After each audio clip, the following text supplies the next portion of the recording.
Tonight we explore the silent warfare of the 12th century dinner table, a place where the wrong sip, sniff, or sigh can cost you a friendship. You've been invited to a feast, not just a meal, a feast, that sacred, once-in-a-lifetime invitation into the dining hall of a minor noble, where bread is hard, hierarchy is harder, and you're expected to know exactly how to behave without ever having been taught. It's the 12th century. The year is vague. The mood is tense.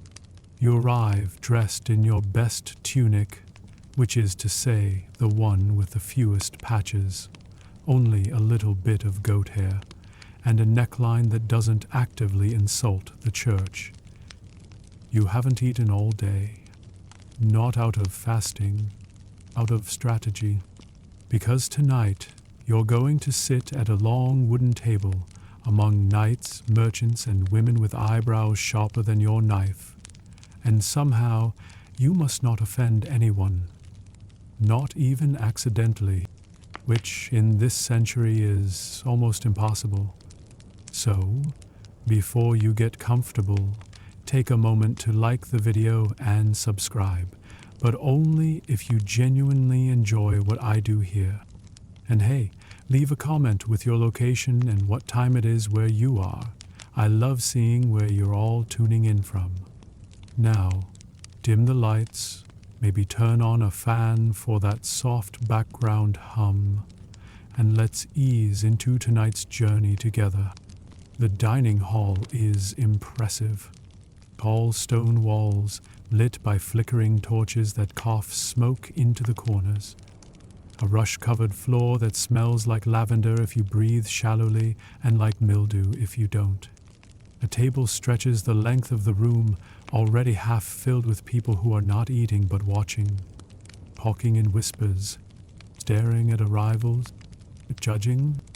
You're shown to a seat. Not too close to the noble family. You haven't earned that. Not too far from the kitchen? You're not that unfortunate. You settle onto the bench, straight-backed, trying not to look lost. Your knees already regret this. The wooden bench is less a seat and more a test of posture. Across from you sits a merchant's wife, silent and alert. To your right, a thin man in green, whose mustache curls like it's independently alive. To your left, a woman in a fur-lined hood who has not blinked in several minutes. No one says hello. That would be forward. Instead, you nod gently. You receive a nod in return from the man with the mustache, though it might have been his mustache nodding. The woman in the hood raises an eyebrow. You panic internally. A servant appears with bread. Flat, hard, undecorated. A thick slice, more slab than loaf. You take one. You do not eat it, yet. You must wait, because the rules, the unspoken rules, are already in motion, and you must follow them, or else. The nobleman at the head of the table raises a cup. Not I. Asks slightly. Everyone else mimics the motion. You scramble to catch up. Too late. The merchant's wife sees your delay. Her lips tighten by a fraction. First offense, out of sync cup lifting. You're losing friends already. The wine is poured. It is red, sharp, and served in a cup made of wood. You sip once, small, careful, deliberate. You do not smack your lips. You do not hum in approval. You do not, under any circumstances, say ah. You heard tales of someone once saying ah at the wrong moment during a feast in Rouen. He was banned from dinner for a decade. In this world, sounds are dangerous. A dish of boiled root vegetables is passed down the table. It lands in front of you. You freeze. Do you serve yourself first? Do you pass it on? Do you wait for the host? The man in green whispers, "Take the second piece, not the first. The first is considered greedy, the third implies hesitation." You nod. You reach for the second. Your fingers brush the spoon at the wrong angle, and it clangs against the bowl. The room does not fall silent, but someone 2 seats down glances your way. Second offense, utensil noise. The woman in the hood exhales audibly. You suspect you are now on her mental blacklist. You eat very slowly. Bite, chew, pause. You do not speak with your mouth full. You do not tear your bread with your teeth, always with your hands. You do not use your knife like a scoop. This is not a battlefield. You hold it lightly. You eat cleanly. You try not to appear hungry even though you are, because hunger is for the poor, and poor people make others uncomfortable at feasts. Someone sneezes, a dry, polite sneeze. No one acknowledges it. You remember, blessings are not given during meals.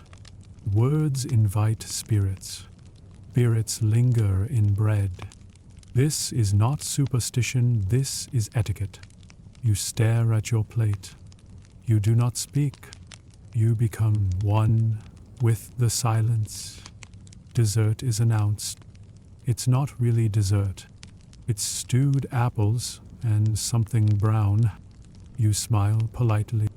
You nod once. You survive the serving process without offending anyone. And then it happens. You sneeze. A loud one. The kind that startles dogs. You freeze. The merchant's wife gasps. The man in green stares. The woman in the hood adjusts her posture in a way that suggests you are now dead to her. You murmur. A servant appears and removes your plate. No words, just action. You are done. You stay for the rest of the meal in silence. You do not speak. You do not eat. You sip water and try to disappear. At the end you stand. You bow. You leave. Your stomach growls. Your reputation is altered. You've lost friends you never got the chance to make. All because of a sneeze.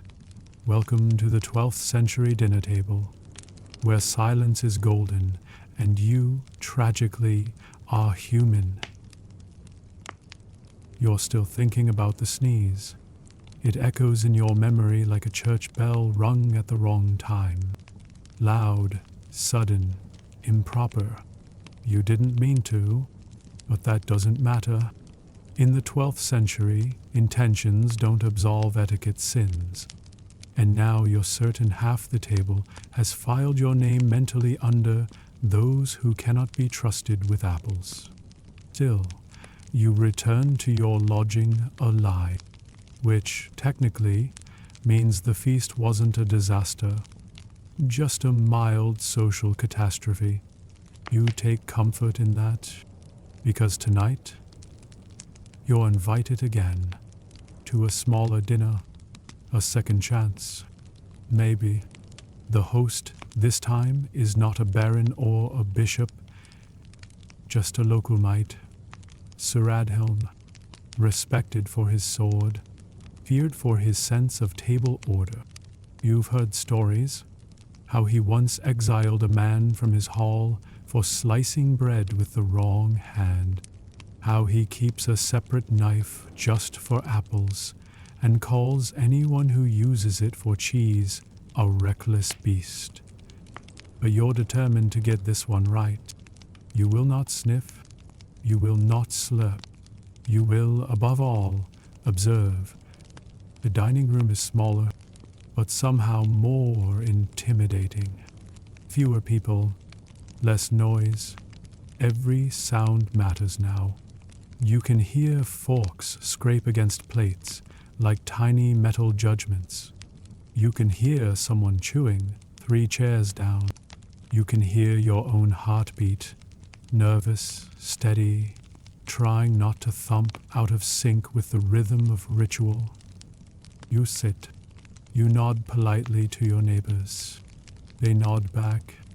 One of them, a quiet woman with braided hair and a quill tucked behind her ear, nods with a smile. That's new. You feel hope. A mistake. Best course, broth. Simple, served warm. You lift your spoon with precision.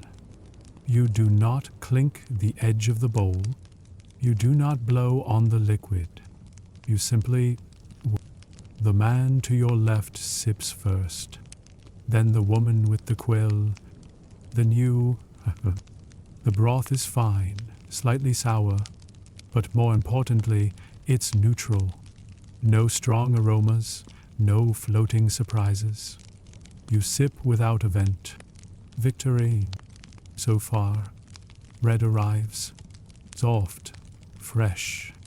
This is both a blessing and a trap. Soft bread means potential crumbs, and crumbs mean judgment. You break the loaf with care. Crumbs fall onto your plate. You brush them away. One lands on the table. You pretend not to notice. The man beside you does notice. He raises an eyebrow, but says nothing. You discreetly press the crumb flat with your thumb. It disappears. You exhale. Survived. Next course, roasted fowl. 2 pieces placed before you. You remember the rule. Knife for division, fingers for freedom. That is, cut the meat first. Then, once socially acknowledged, you may pick it up. You're cut cleanly. No scraping of the plate. No overzealous stabbing. You glance at your neighbors. They pick up their pieces. You follow. The grease runs down your fingers. You pretend not to notice. Everyone pretends not to notice. It is medieval mercy. You chew with your mouth closed. You swallow before speaking. You nod if spoken to. You answer with brevity. The woman with the quill asks, "Where are you traveling from?" You say, "The East Road, from Kalewick." She smiles again. You smile back. You do not show teeth. Showing teeth is risky, too much like a grimace, too much like a threat. Smiling in the 1100s is a complex art. A dog wanders through the room. This is normal. He sniffs your leg. You do not kick him. You do not feed him. You let him sniff, then ignore him. The dog approves. He moves on. You feel a surge of belonging. It's fleeting, but it counts. Then comes the hard cheese, a test of endurance. There's no knife this time, only a shared wedge and the assumption that you will not embarrass yourself. You break off a piece, the rind crumbles. You catch it midair with one hand. You place it discreetly on the edge of your plate. No mess, no fall, no shame. Someone at the far end fails this task. Their rind lands in a goblet. Sir Adhelm does not flinch, but he does sigh. Once, loudly, enough to make the offender blush crimson. You chew your cheese slowly. You survive the moment. Finally, pears, poached, soft, served cold. Dessert. The final challenge. You spoon it gently. It wobbles. You catch the slice. You place it in your mouth. You chew. You do not moan. Someone moans. You do not turn to look. You remain unmoaned. A social triumph. The meal ends. The knight raises his goblet. Everyone follows. You do too. He drinks. You drink. The room exhales. Small murmurs rise. Soft claps. A nod from the woman with the quill. You made it. Later, as you walk out under the moonlight, you realize your shoulders hurt. Not from the bench, from tension, from the effort of suppressing every natural instinct you have in order to eat acceptably. But you did it. You lost no new friends. You may have even made one. And best of all, you didn't sneeze. A few days have passed. Your confidence has grown. You've survived 2 feasts, one by luck, the other by sheer tension and tactical chewing. And now, you've been invited again. But this time, it's not a nobleman's table, not a knight's chamber, not a carefully curated dining ritual with servants, silk, and ceremonial sighs. This time, it's a wedding feast. And wedding feasts are a different creature entirely. Louder, longer, riskier. Because where formal dinners come with rules, wedding feasts come with emotions. And emotions are dangerous. You arrive in the afternoon. The celebration has already begun. There's music, viols, flutes, and someone pounding something that might be a drum or a piece of furniture.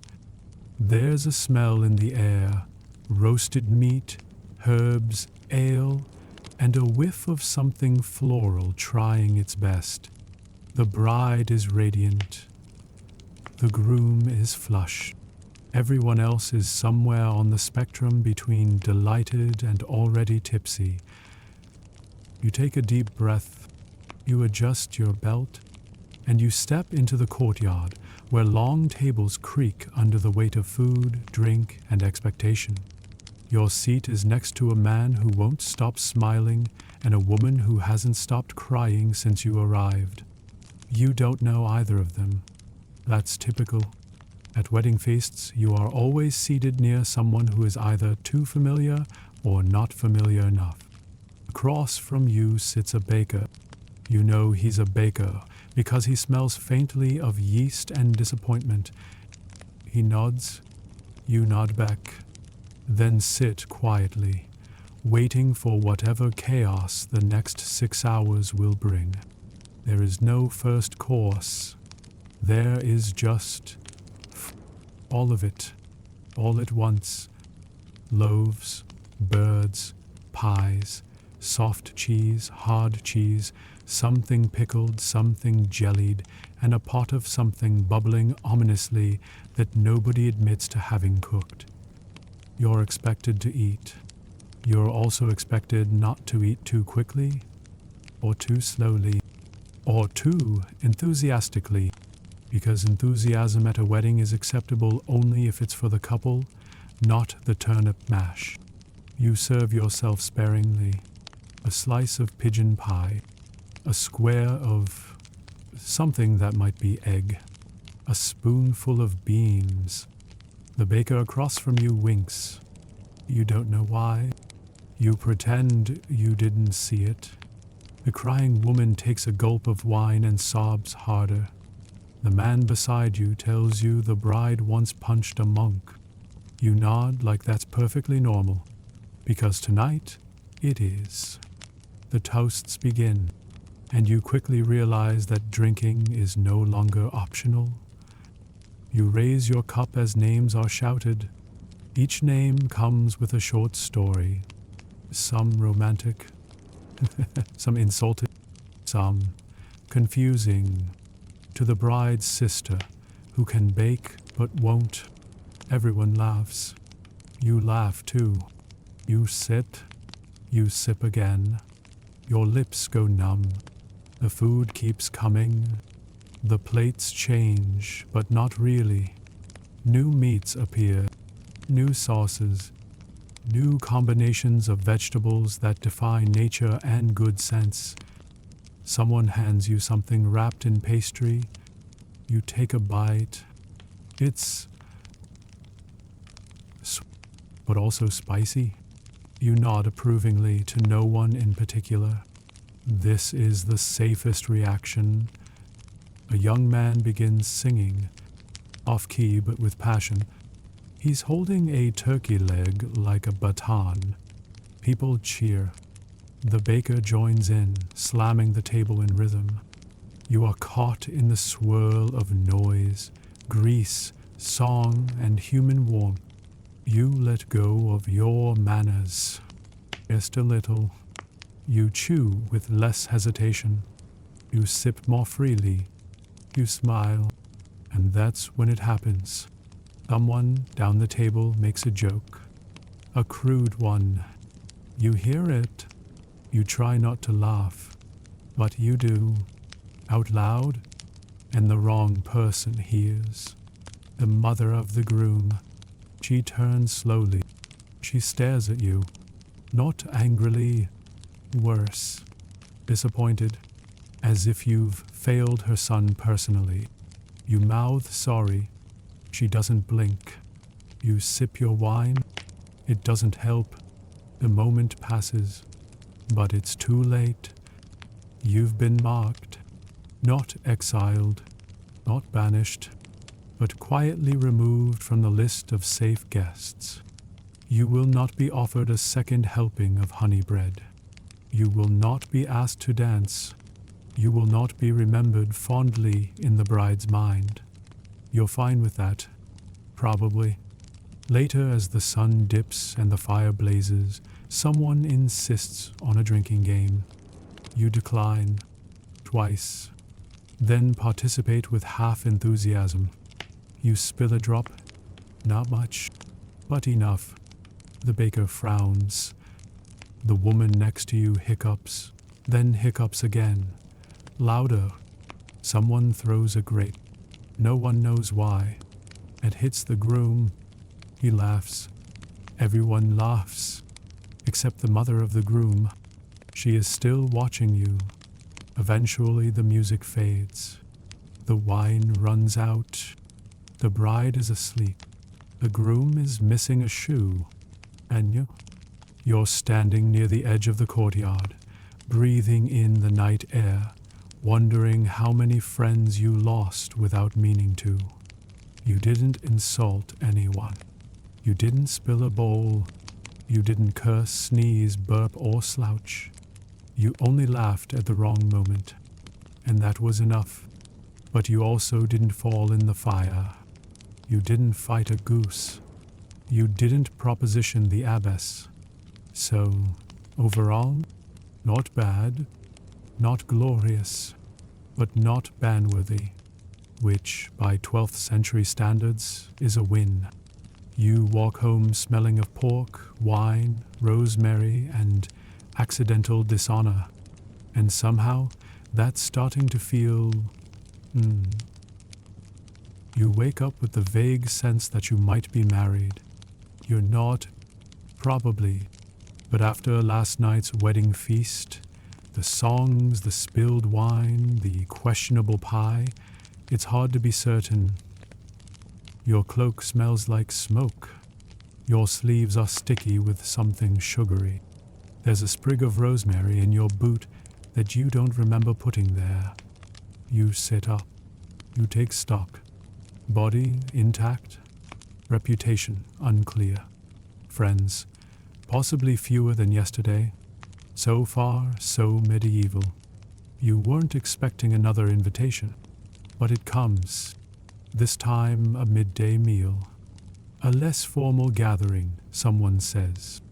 Just a few neighbors, a few landowners, a few gentle souls. You're not sure what that means, but you're learning that in the 1100s, a casual meal still has rules. Spoken ones, deeply personal ones, and you're probably about to break at least 3 of them by accident. The house is small but tidy, timber-framed, low-ceilinged, and decorated with herbs hanging from the beams like forgotten ideas. There's a long table, uneven, patched, and waxy with years of use. You're seated near the middle. The room is warmer than it needs to be and already smells of leeks. A bowl of soft cheese rests at the center of the table, looking innocent but quietly judging. You nod at your neighbors. They nod back. So far, so good. The meal begins with conversation. This is worse than food, because in formal feasts, silence was safety. But here, talking is expected, which means responding, which means interpreting tone, status, intent. The man across from you asks, "And what's your opinion of St. Cuthbert's most recent miracle?" You pause. You don't know who St. Cuthbert is. You also don't know what the miracle was. You smile gently and say, "Remarkable." He beams. "You saw it too?" You nod. You are now apparently a witness to a miracle involving either sheep, fire, or possibly cheese. The bread is passed. A dense loaf with a crack across the top, like it's been arguing with itself. You tear off a piece. You butter it with care. And then you do the unthinkable. You bite it directly, without breaking it smaller first. The man beside you gasps, softly, but enough. The woman across the table eyes you like you just elbowed a bishop. You've broken the rule of humble portions. No one tells you these rules. You're just expected to feel them. The main dish is barley stew. Thick, brown, bubbling faintly. It's ladled into your bowl with a generosity that feels suspicious. You dip your spoon. You take a bite. It's good. You say out loud. Everyone looks up. A pause. Then one of them says, "Ah, one of those." You don't know what that means. But you now carry the label. You are the one who spoke before the prayer was done. Because yes, there was a silent prayer. Apparently, you missed it. You chew slower after that. Then someone drops a spoon. It clangs on the floor. Everyone freezes. The woman who dropped it winces. A man to her right leans in and mutters something about bad luck on an odd day. You check the calendar in your mind. It is an odd day. You prepare for panic.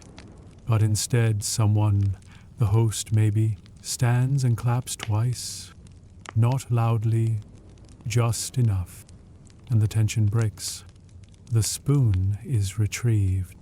A new one is offered. You make a mental note. Clapping dispels curse energy. You wonder how many claps your own life needs. Pickled onions arrive.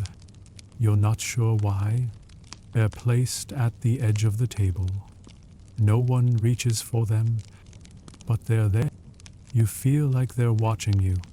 You do not eat them. You do not ask about them. You respect the onions from a safe distance.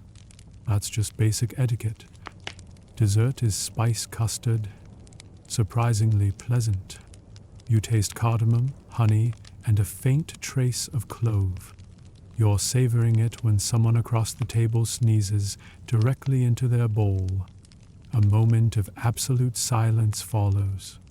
Then, nothing. The conversation resumes. No one acknowledges it. You realize the lesson. Some sins are forgivable if the sneezer is important enough. You, on the other hand, are still on thin ice for laughing at a joke 2 days ago. You return to your custard. It tastes less sweet now. The meal ends with a toast. You raise your cup. You clink gently. You say nothing, which is correct. Someone across from you winks. This time, you wink back. You might regret that later. Afterward, as you leave the house, someone pats your shoulder. You did better than the last traveler, they say. What happened to them, you ask? The man shrugs. Dipped his bread in the mustard before the second course? You nod. You don't understand the crime, but you understand the consequences, and you're grateful for survival. By now, you've developed a skill set no one in your time will ever appreciate. The ability to sip without slurping. The instinct to spot an unspoken rule before it ruins you. The discipline to chew without commentary. And the wisdom to never, ever touch the pickled onions unless you've seen someone else survive it first. You are, by medieval standards, becoming a social ninja. But the feasting world is vast, and every table speaks its own dialect of dignity, which is why tonight you're attending something different. Not a noble's dinner, not a wedding, not even a midday stew and sermon. Tonight you've been invited to a monastic supper. You don't even know how it happened. A passing friar heard you ask a question about oatcakes in the marketplace. He took it as curiosity. He took you as thoughtful. He invited you to join the evening meal at the abbey. You tried to decline. He insisted. Now you're walking up a quiet hillside path with mist at your feet and bells in the distance, wondering if monks judged chewing. Spoiler, they absolutely do. The monastery looms like a prayer carved from stone. You pass under an archway, into a courtyard that smells like beeswax, damp stone, and bread that is more humble than you. A novice greets you with a bow and a silence so thick it feels holy. You nod. You whisper hello. He doesn't respond. You begin to sweat. The dining hall is long, narrow, and silent. Everything echoes. Your own footsteps make you flinch. The monks are already seated, 40 of them in 2 long lines facing each other, like bookends filled with vows and back pain. No one speaks. A single candle glows at the head of the table. A bowl of lentil stew sits before each man, steaming faintly like it's afraid of causing offense. You are led to the guest seat. Front corner, visible, obvious. A place of honor or scrutiny, unclear which. Probably both. You sit. You fold your hands. You look at your bowl. You try to breathe through your mouth so you don't offend the ancient stone with your breath. And then, without signal, the meal begins. A monk at the far end begins reading. Scripture? Maybe. It's in Latin. His voice is calm and firm, like stone warmed slightly by sun. No one else speaks. They simply eat, quietly, efficiently. No slurping, no sipping, no seconds. You pick up your spoon. You move slowly. You dip. You raise. You sip. Success. You chew softly. You try not to crunch the lentils too loudly. You avoid eye contact. You avoid self-contact. You avoid everything that might be interpreted as ego. This is not just dinner. This is penance with broth. Halfway through the meal, someone drops a crust. It lands with a soft pat. No one flinches, but the man who dropped it closes his eyes, exhales deeply, and recites something under his breath. You assume it's Latin for "forgive me, bread ghost." He does not pick it up.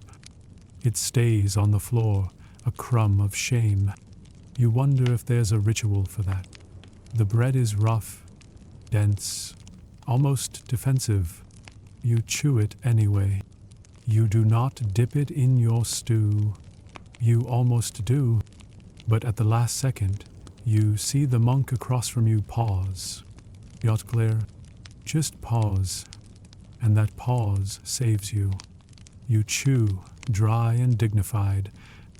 When the said, then it happens, you hiccup, not loudly, but in this room, every sound is a hymn or a heresy. The reading stops. 40 hoods turn, ever so slightly. You whisper pardon. Too late. A bell rings. Not for you. Just coincidence. But your soul leaves your body briefly anyway. You survive the rest of the meal without incident. No more hiccups. No spills. No doctrinal errors. You don't speak. No one speaks. But when the meal ends and the monks rise in unison, one of them nods at you.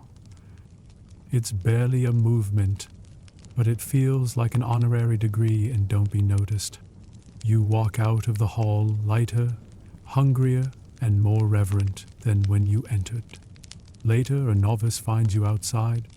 He hands you a crust of leftover bread. He smiles. You don't know if it's a gift or a challenge. You accept it anyway.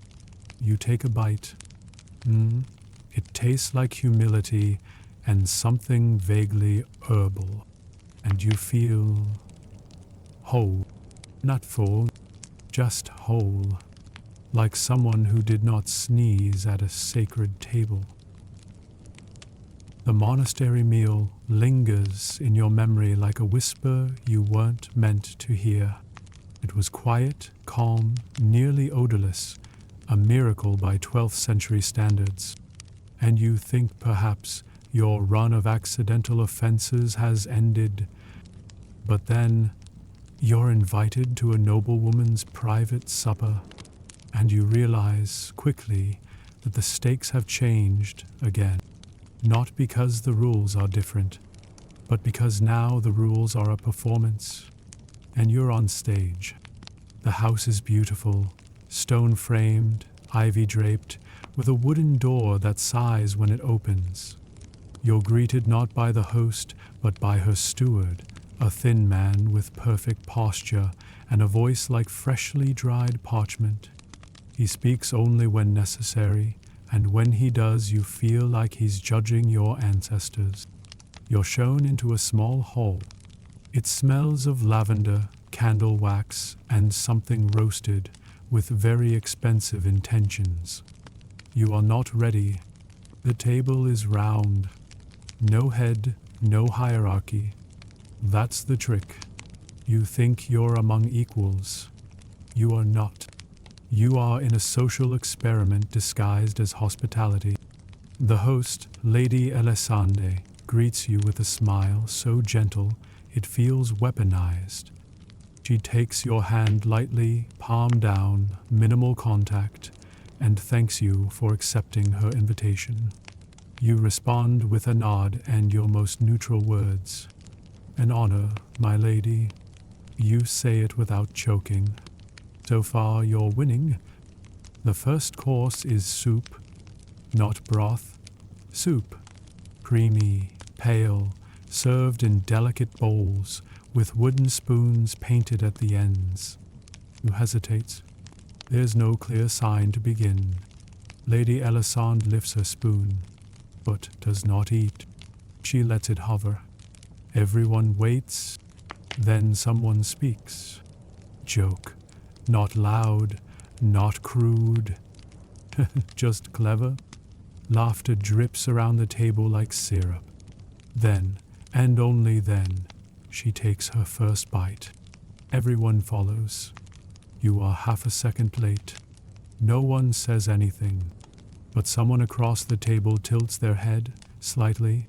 Offense, 1, improper timing. Next comes meat. Sliced veal, glazed, garnished with sprigs of something green and unknowable. A dish so ornate it feels like an apology from the animal itself. You take a slice. You chew carefully, but you forget to use the side of your knife that isn't serrated. You saw, softly. The sound is minimal, But Lady Elisand's steward closes his eyes for 1 full second. You've committed noise by knife. Offense 2. Conversation resumes. Topics shift like candle flames. Someone mentions poetry. Someone else mentions politics. You say nothing. Then someone asks you a question. How do they take supper in Keowick? You freeze. You could lie. Or worse, tell the truth. That you once ate turnips with your hands while a man in a goat mask told jokes about bishops. You smile. You say, simple, honest, mostly stewed. Lady Elisande nods. You've survived. Barely. A servant brings out a pie. It's golden, glorious, smells like apples and ambition. It's cut cleanly, portions placed with care. You're handed yours. You wait. You remember to look at your host. She lifts her fork. You follow, but as you pierce the crust, it crumbles. Audibly, loudly, spectacularly. You pause. Silence. Then someone says, "Ah, a crisp bake." Laughter. He's off to. But you're sweating, because that was not a compliment. That was mercy. The wine flows freely. You're careful now. You sip only when others do. You keep your fingers away from your knife's edge. You keep your elbows tethered like disobedient pets. You nod at jokes you barely understand. You laugh only when laughter has been pre-approved. You are a statue with good posture and a full stomach. Lady Elisande turns to you, asks, "Do you dance?" You do, shortly, but that's not what matters. What matters is that you say, "When the music's kind enough to forgive me." She smiles, approvingly. You think you may have just earned back a point. Later, as candles flicker lower and conversation dissolves into murmurs, you're invited to stand by the fire. You warm your hands. The steward offers you a final cup of something herbal and mysterious. You take it. You sip. You survive. You're not sure what you drank, but it tasted like wealth and warning. The evening ends without catastrophe, which is, in this world, a triumph. You leave with your cloak, your dignity, and most of your self-respect. You still don't know the rules, but you're learning that sometimes the game is survival through stillness. You walk home under the stars. You smell like thyme, smoke, and a soup that nearly ruined you. And you smile because you didn't offend anyone. You've begun to notice something. No matter where you sit, whether at a noble table, a wedding bench, or beneath the steady stare of monks, the food is never the main course. It's the silence, the posture, the precision, the little unspoken ballet of spoon, hand, eye, and breath. And so when you're invited to a traveler's inn dinner, you exhale with relief. At last, you think, a meal without etiquette, a place to slouch, to speak with your mouth full, to be human. You are so wrong. The inn is loud, smoky, stuffed with too many bodies for the space it offers. Laughter competes with belches. Dice click on tables. Someone is playing a flute with such confidence that you don't question the missed notes. And in the middle of it all, a long table with food piled at its center. No servants, no stewards, no host in brocade robes. Just wooden bowls, splintered spoons, and mugs that have seen things. You think, freedom. You think, finally. You are not thinking carefully enough. You find a spot on the bench between a peddler who smells like onions and a woman with a hawk perched on her shoulder. She does not explain it. You do not ask. That, at least, is the correct instinct. The food is already being passed. Loaves of hard bread, cuts of dried meat, stewed beans, and a small wooden bowl of something red that looks like courage and tastes like vinegar. There is no order here, but there is still pattern. You watch. You learn. The peddler tears his bread. He dips it after drinking, not before. You do the same. The hawkwoman does not eat. She tears bits of rabbit into a small dish for the bird. You pretend not to watch. You fail. She raises an eyebrow. You look away. A toast is offered by a man with 3 teeth and a very enthusiastic elbow. Everyone raises their cups. You do too. But you raise it too high. A few heads turn. Too eager. Too showy. You've just committed a subtle sin. Performative cheer. You sip lower next time. Someone tells a story. It is long, strange, and possibly untrue. You laugh at the punchline. It was not a punchline. It was a memory of a flood that destroyed 3 villages. You apologize. They nod. You are forgiven, but remembered. The stewed beans arrive. You take a scoop. You eat.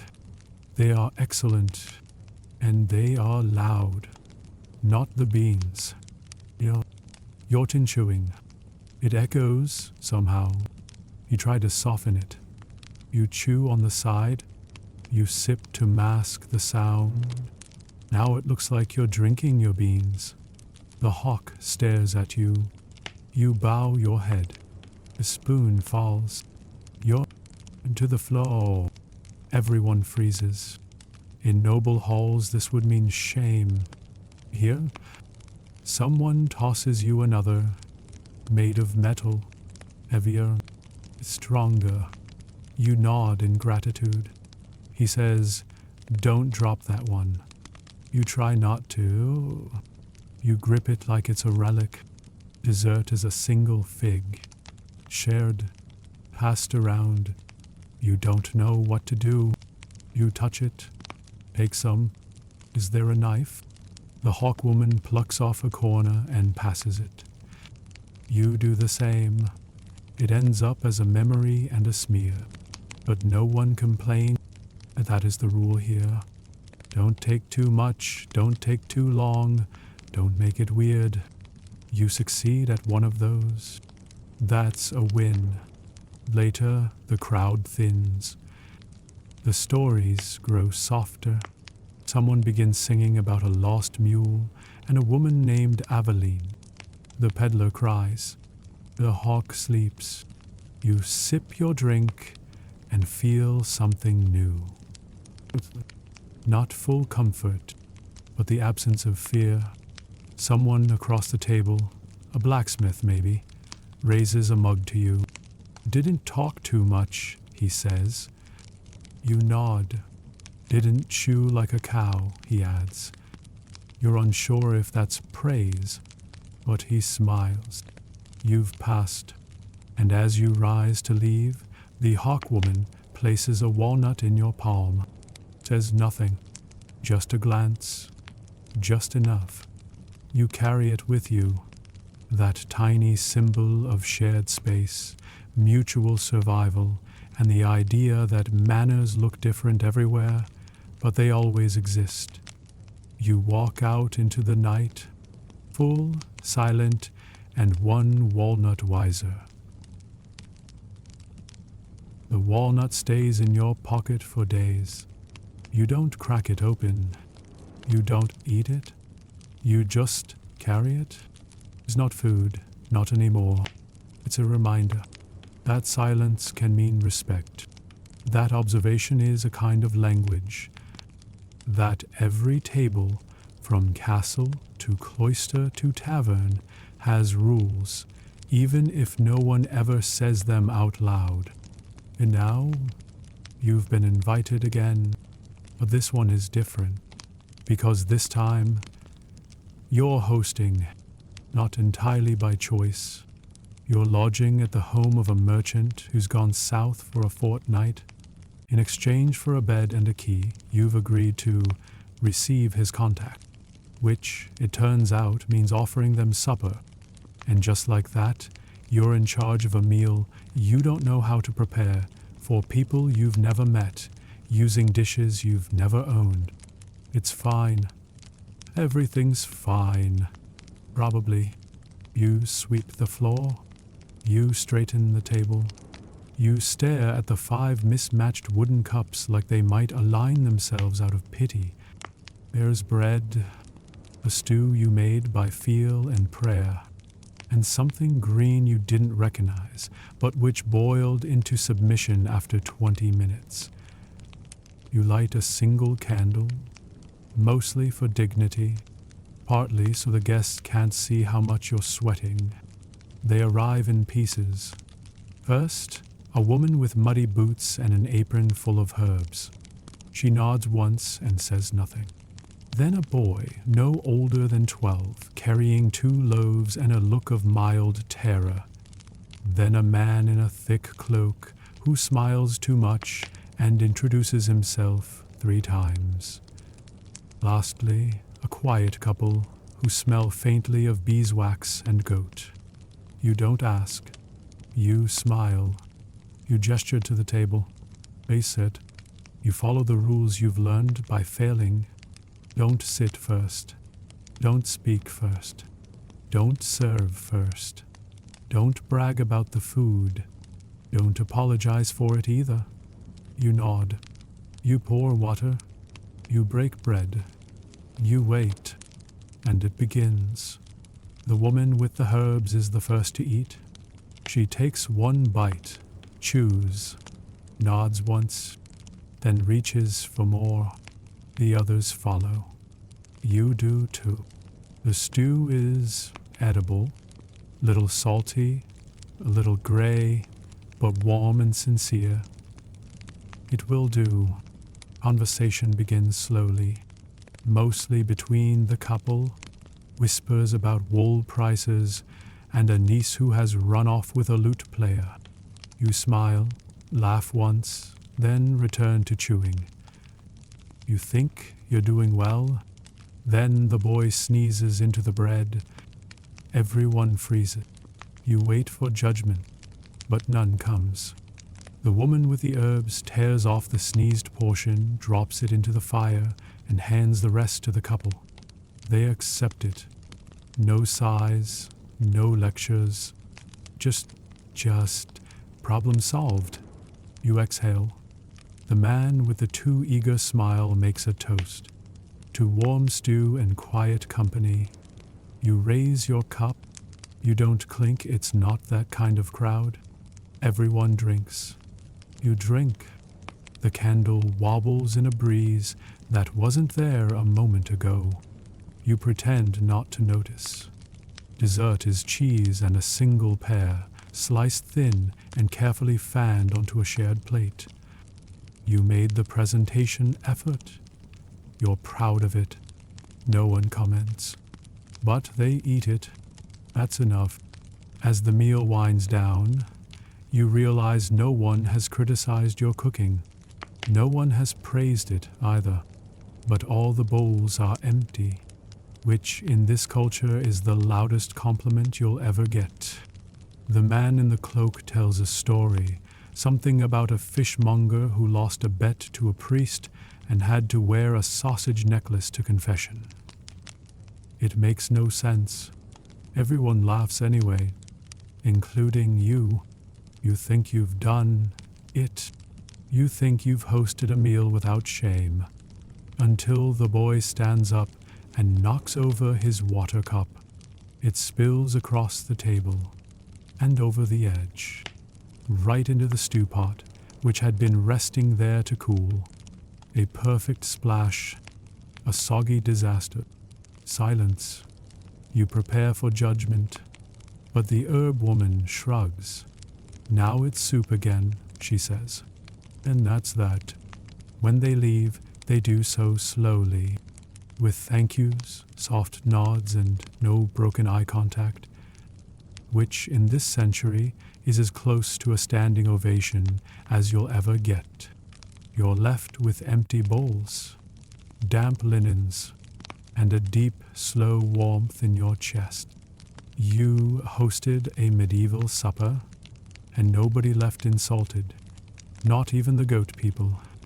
You sit by the fire, you reach into your pocket, you touch the walnut, and for the first time since this whole journey began, you start to feel like someone who belongs at the table. Not every meal is a feast, and not every offense is loud. Sometimes a single glance, a mistimed cough, or a poorly sliced turnip can sour an entire season's worth of goodwill. You've learned this the hard way. You've memorized glances, decoded silences, perfected the polite half-smile of, I'm pretending I didn't see that. But today you're not dining with nobles, monks, or goat-adjacent peasants. Today, you've been invited to something much more dangerous. A midday meal with in-laws. Not yours, but someone else's, which somehow might be worse. You're accompanying a friend, a kind merchant's daughter who once helped you patch a torn tunic and now insists you come along for balance. What she means is, if they start arguing, you can act as the neutral grain between millstones. You agree because you've survived worse. You think the home is well kept, stone walls, shuttered windows, a clean door frame, freshly scrubbed, a sign that guests are expected and judgment is feared. Inside, the table is short. The seating is cushions and low stools. There are dried herbs hanging from the ceiling and 2 dogs that look like they've seen secret. You remove your cloak. You bow, and you wait for the chaos to begin. The mother speaks first. A compliment about the weather that sounds like a complaint about your shoes. The father pours wine and immediately critiques the grapes that made it. You nod when they nod. You laugh when they laugh. You mimic everything the daughter does, down to how she breaks her bread. You are now a shadow with manners. First course, lentils. Served warm, spiced, too salty. You chew without comment. The father complains. The mother scolds him for complaining. He responds by saying, "At least I don't sing while I chew." You freeze. The daughter coughs. You keep chewing, quietly, like a monk in the middle of a diplomatic negotiation. The dogs growl. Not at you, at each other. Territory dispute, likely related to a bone under the table. You do not look. You do not move. You continue chewing. This is advanced table work. Second course, fish. Baked, lightly seasoned. You are handed a fork. It's carved from bone, slightly crooked, and offers only 2 prongs. You've never used a fork before? Not like this. You glance at the daughter. She's already dissecting the fish. So you follow suit? Your fork sinks into the flaky meat. Then it slides. Then it flicks a small chunk directly onto the father's tunic. He pauses. He looks down. He sighs. To him says, "Well, at least it's not eel this time." You are saved by shared trauma. Dessert arrives without announcement. Small honey cakes. Served cool. Sticky, delicate.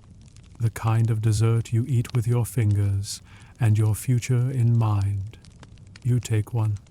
You do not bite. You tear it gently. You eat in silence. The mother watches. Then she leans forward and asks, "Do you believe in inherited temperaments?" You blink. You respond, "I believe stew tastes better with patience." She nods. This is apparently the right answer. The meal ends, not with a toast, but with a scraping of chairs and a sudden need to check the roof beams before sundown. You offer to help. The father declines. The mother hands you 2 extra cakes wrapped in linen and tells you not to eat them all at once unless you've recently fought a bear. You thank her, sincerely, and back out of the home like it's a church and you're carrying a sacred relic. Outside, the daughter exhales. You do too. She smiles. "You only made one mistake," she says. You nod. Wait for it. You blinked too slowly when father said the fish was dry. You nod again. Next time, faster blinking. As you walk home with cake in your hands and a full stomach in your tunic, you reflect. Every table is a test. And sometimes, survival is not about what you say, but how you listen and how fast you blink. You've learned something curious about medieval hospitality. It's not just about food or status or even survival. It's about how well you can be forgotten while present. Perfect guest in this century is not memorable. They leave no stains. They leave no scent. They leave no story. You're almost there, but then someone remembers you and invites you to the most treacherous event of all, a funeral feast. It's not a feast in the joyful sense. There's no music, no laughter, no speeches filled with exaggerated memories. There is bread, there is wine, and there is a kind of silence that hovers in the rafters and dares you to break it. You're not family. You're not even close. You're the distant acquaintance who once helped dig a trench. But in small communities, that counts. So you go, because not going is an insult. And going, also risky. The table is spare. No tablecloth, no garnish, just bowls, plates, and the occasional candle flickering like it wants to leave. You sit near the end. You say nothing. You do not smile. You do not sigh. Even your breath is diplomatic. The widow enters, veiled, silent. Her presence alone chills the room by several degrees. Everyone bows their heads. You follow, then raise it too early. A man across the table sees. He does not correct you. He just holds your gaze 1 second longer than necessary. You've already failed a ritual, and soup hasn't even been served. First course, barley porridge. No seasoning, no explanation. You eat it slowly. You chew like a monk, contemplating the sins of breakfast. Someone coughs. Another person sobs quietly. You keep your eyes down. Second course, dried fruit, fig, pear, possibly plum. You chew it dry, because asking for water would draw attention. And in this room, attention is a form of violence. The priest clears his throat, begins a story. It is long, about the deceased, about how he once raised a fence with his bare hands, made shoes for a widow, and never once overcooked stew. People nod solemnly. You nod too, even though you're chewing. A bad move. You've just committed the sin of irreverent mastication. The woman beside you gently places her spoon down. You mimic her instantly. Wine is poured. Only once. You're told to sip, not drink, but the difference is unclear. You tilt the cup, let the wine touch your lips, then place it down like you're afraid it might explode. This is correct. Someone drinks too much. Erps. Everyone looks. The priest pauses. The burper blushes. You silently thank the burper for absorbing the shame radius. The final loaf of bread is placed on the table. No one touches it. It's symbolic. You almost reached for it. You stop yourself. You realize it's the dead man's bread. Tradition says it must sit uneaten, absorb the grief in the room, and be buried the next morning. You lean back slightly. Let your stomach forget it exists. The meal ends not with a toast, but with a whisper. Someone says, "Let us go." And they do. One by one. No standing ovation. No handshake. Just silence and exit. You follow. Outside, the air tastes like permission again. Later, a neighbor approaches you. "You did well," he says. You nod. "I thought you were going to eat the grief loaf, though." You smile. Almost. And then say the most medieval thing you've ever said. "I'm learning." Some meals nourish, others exhaust. A few test your moral fiber, but every now and then a meal comes along that reveals who you really are, not by what you say, but by what you forget. And today, you forget something very important. You forget it's a fast day. It starts innocently. You wake up early. The sun is soft through the clouds. The streets are still quiet. The air smells like pine smoke and fresh hay. A boy passes you carrying a basket of eggs. You think omelette. You hum as you walk. You hum louder as you pass a baker pulling warm loaves from a clay oven. The smell wraps around you like a blanket dipped in butter. You have 1 coin, enough for one thing, and in that moment you choose joy. You buy a roll, hot, soft, absurdly alive with steam. You take 1 bite. You moan softly. You take another. A woman in a dark wimple gasps. You freeze. She stares. Behind her, a small group of pilgrims slow their steps. One crosses himself. One points to your roll. You look down at the bread in your hands, like it's just confessed to something terrible. You swallow, guiltily. Then you realize it's Friday, and not just any Friday, a holy one, which means no meat, no cheese, and no bread baked with lard. Which this was? Of course it was. Tasted too good not to be sinful. You apologize. To the woman, to the air, to the bread. You wrap it in cloth and hide it in your satchel like contraband. Someone mutters, "Poor traveler doesn't know." You nod gratefully, because you are a traveler, and travelers are permitted to not know. Once, later that afternoon, you are invited to a meal. Simple fare, they say, just soup and prayer. You accept, partly because you're hungry, mostly because you want redemption.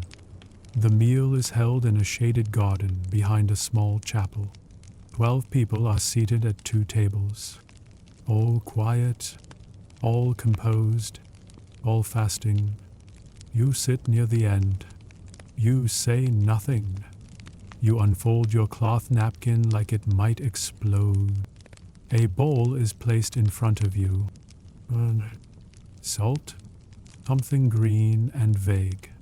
You eat without blinking. Midway through the meal, someone sneezes. The group pauses. A woman says, "God's breath in you." Everyone nods. You say it too, but half a beat too late. The man across from you gives a small, priestly smile. You return it. Internally, you scream. As the plates are cleared, bread is offered. Flat, dry, unsalted. Safe bread. What? You hesitate. The earlier roll is still in your satchel.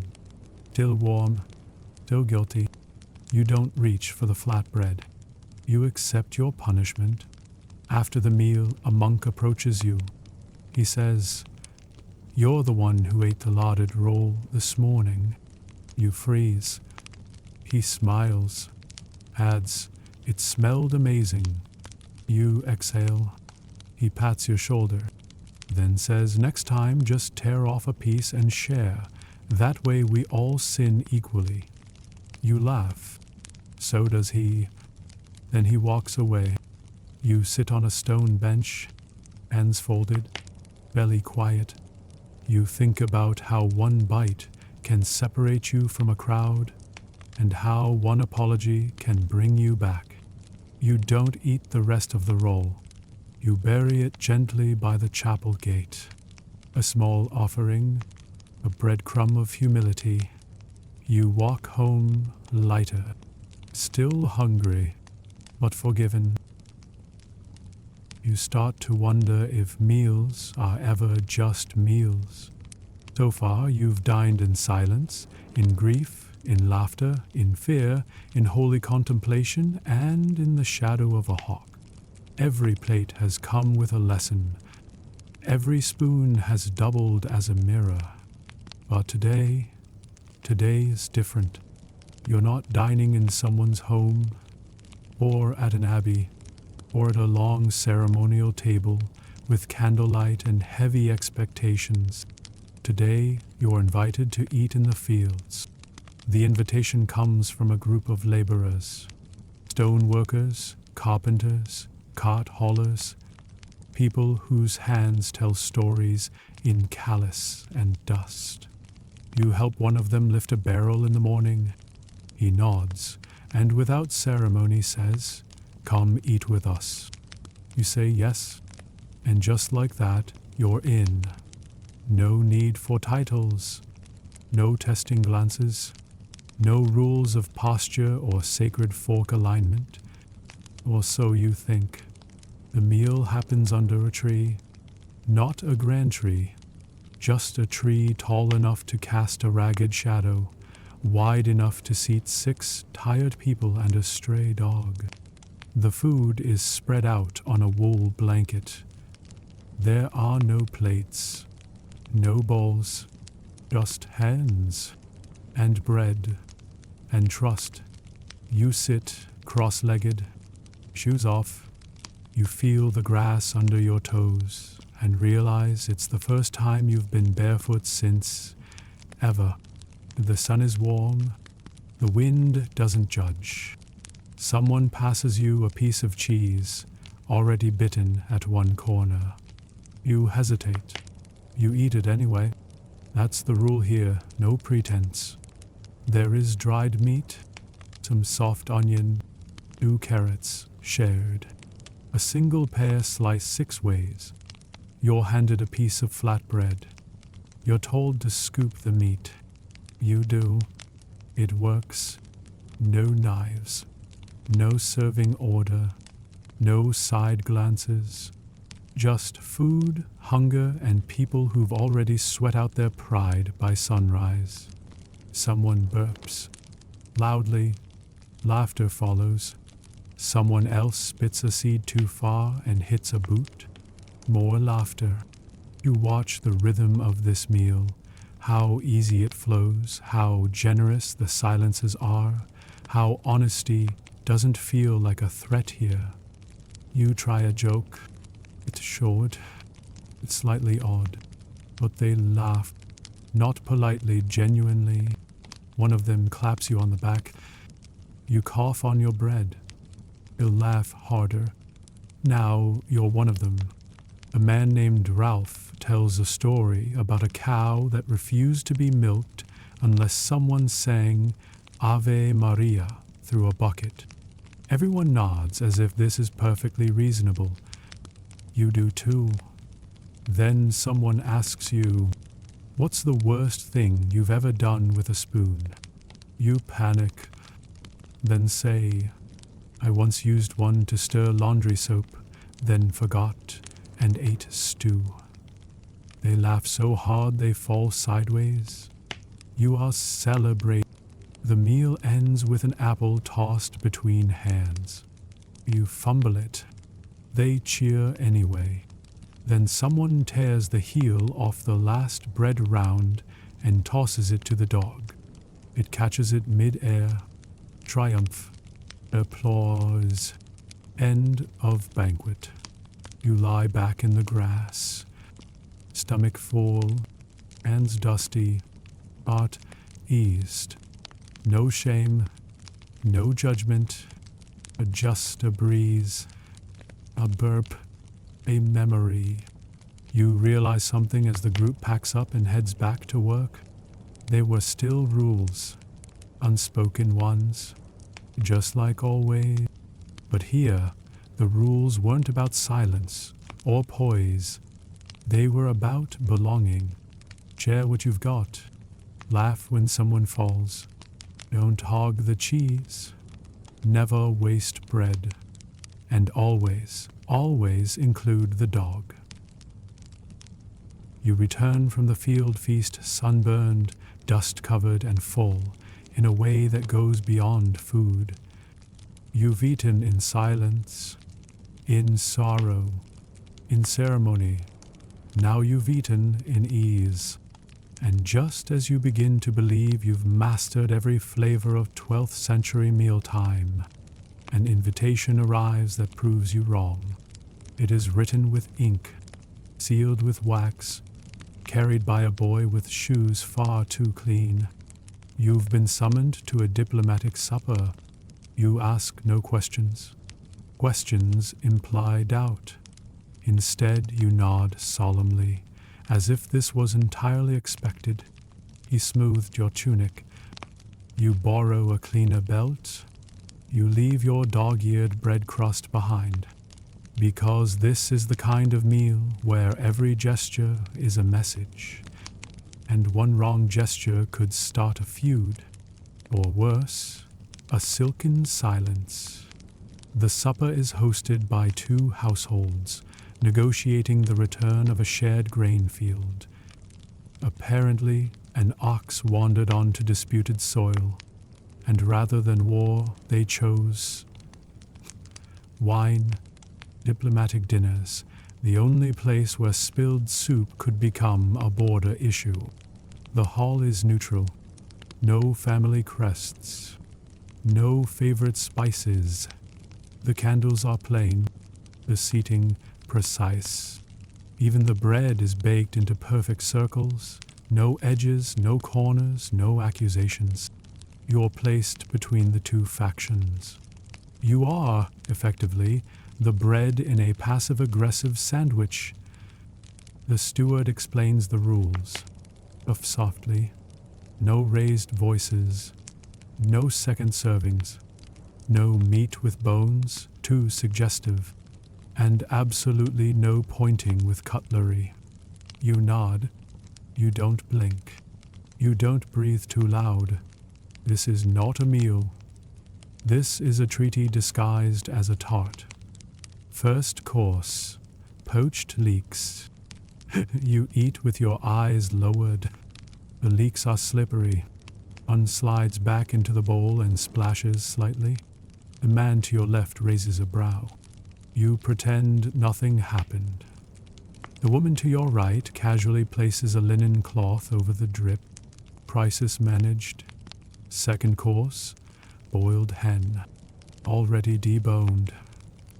Soft, pale, perfect. You take a piece. You chew exactly 4 times before swallowing. This is not a rule, but it feels right. A man down the table tries to open a conversation. He says, "A good bird for quiet mouths." This is a test.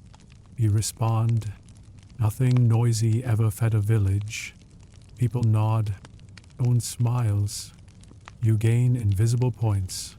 Third course, a tart filled with egg and something vaguely green. You slice yours neatly, but then a disaster. You cough, not loudly, but enough. The room freezes for a moment.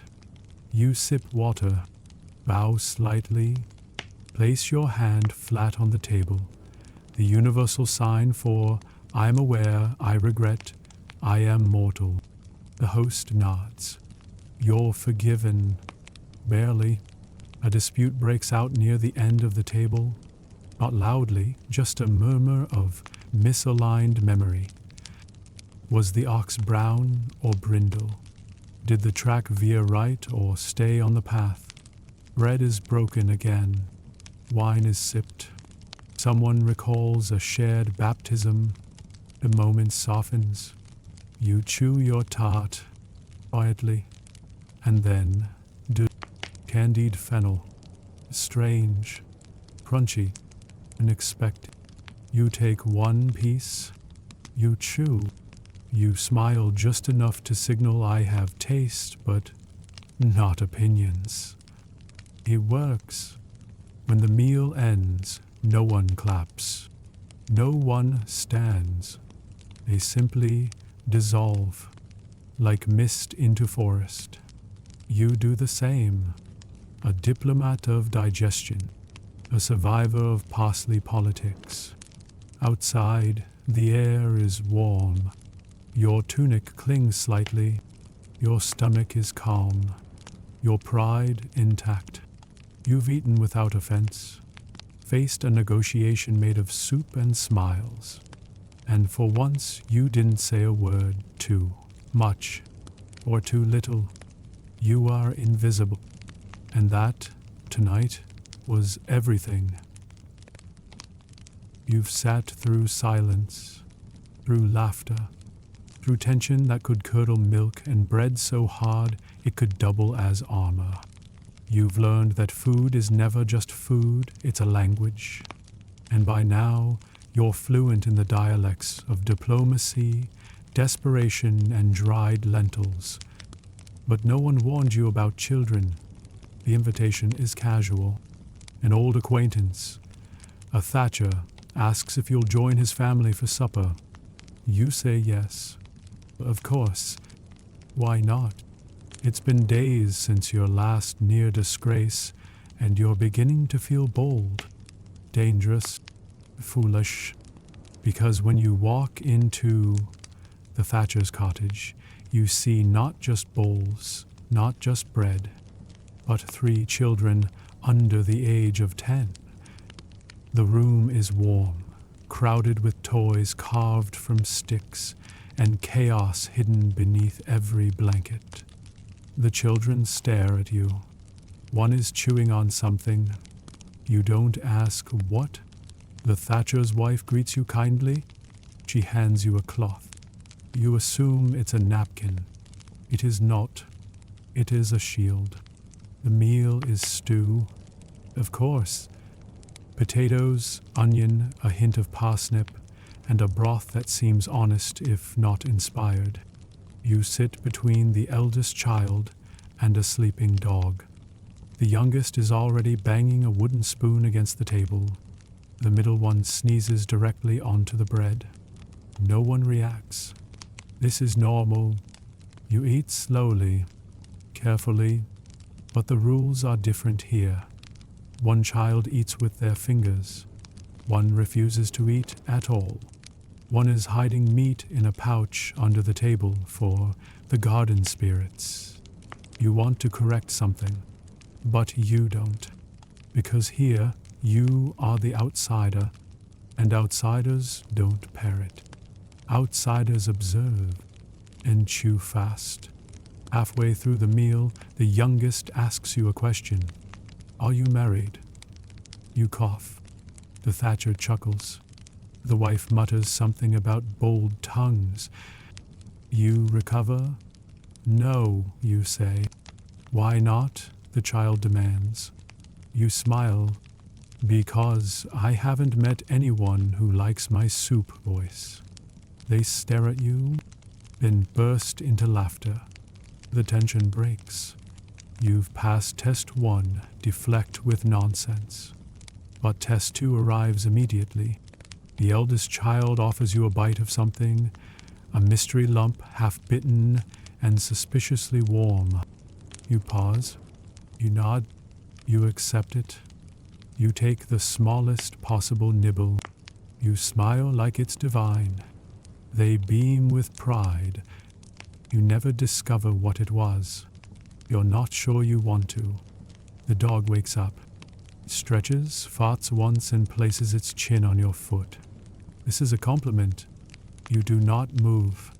Dessert is honey on bread. Sticky, crumbling, chaotic. You receive yours last. It's the heel, thick, misshapen, and somehow already licked. You eat it anyway. You've been through worse. The Thatcher thanks you for your company. The wife sends you home with a heel of cheese. The children wave like they're trying to banish a spell. And you leave full, not just of food, but of something warmer, something messier, something real. You've eaten with a family not worried about protocol, or scandal, or fork angles. Just mess, and love, and honey fingerprints on your sleeve. You've chewed in churches. You've sipped in silence.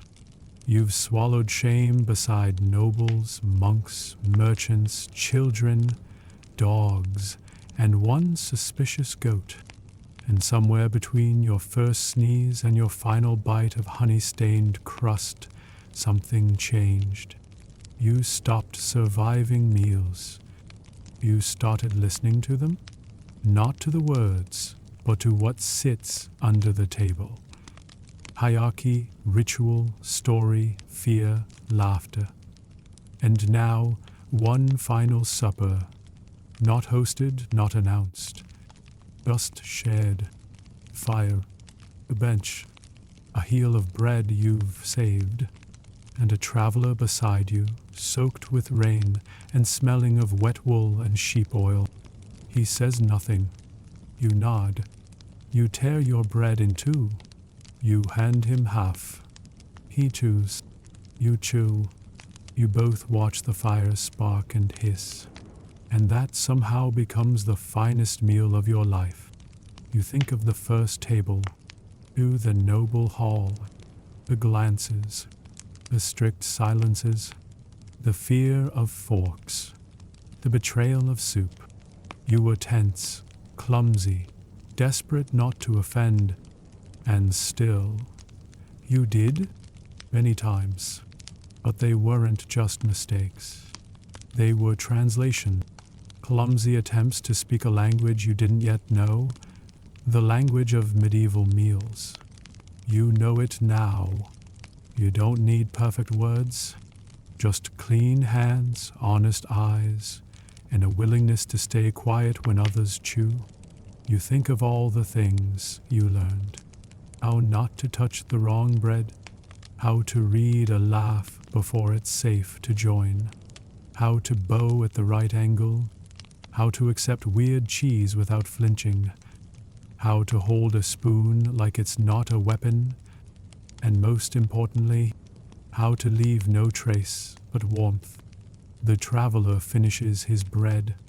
He nods once, then curls into his cloak, feet near the fire, already half asleep. You sit a while longer. You listen to the night.